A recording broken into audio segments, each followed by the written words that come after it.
গত শুক্রবার দিনে শ্রী শ্রী হরি ঠাকুরের মন্দিরে রাস পূর্ণিমা উপলক্ষে যজ্ঞানুষ্ঠান আর পূজা হয়েছিল। ওই দিনে অনেক ভক্তরা রাস পূর্ণিমার উপলক্ষে উপবাস করেছিল।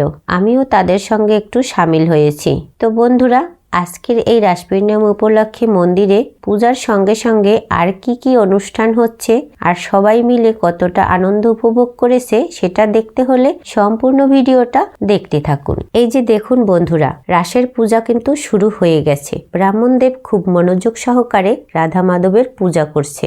রাধা মাধবের দুই সাইডে রয়েছে গৌরাঙ্গ মহাপ্রভু আর রয়েছে নিত্যানন্দ প্রভু। নিচে রয়েছে জগন্নাথ দেব আর সুভদ্রা দেবী, তার সঙ্গে রয়েছে বলরাম, আর দুই পাশে রয়েছে ৮ জোড়া রাধা কৃষ্ণের ছোট ছোট যুগল মূর্তি। দেখুন, দেখতে কত সুন্দর দেখাচ্ছে এদেরকে। আর ভগবান তো রাস এভাবেই করেছিল।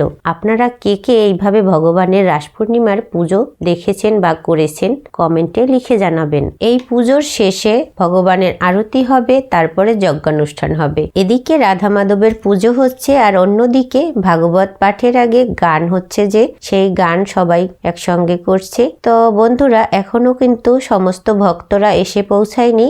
অল্প অল্প ভক্তরা আসতে শুরু করেছে। আর এই ভক্তরা যখন সবাই আসবে, এই পুরো মন্দিরটা একদম ভরে যাবে। তো একটু পরেই কিন্তু পাঠ শুরু হয়ে যাবে। সেই পাঠের আগের গান কীর্তনগুলো করতেছে সবাই মিলে। তো বন্ধুরা, আজকের ভিডিওটি এই পর্যন্ত। কেমন লাগলো? ভালো লাগলে অবশ্যই চ্যানেলটিকে লাইক করে দিবেন। আরো এরকম নতুন নতুন ভিডিও পেতে চ্যানেলটি সাবস্ক্রাইব করে পাশের বেল আইকনটি প্রেস করে রাখবেন আর ভিডিওটি সকলের মাঝে ছড়িয়ে দেবেন। ভিডিওটি ফেসবুক পেজ থেকে দেখে থাকলে পেজটিকে ফলো দিয়ে রাখবেন। সকলের আশীর্বাদ এবং ভালোবাসা প্রার্থনা করে এখানে ভিডিওটি শেষ করছি।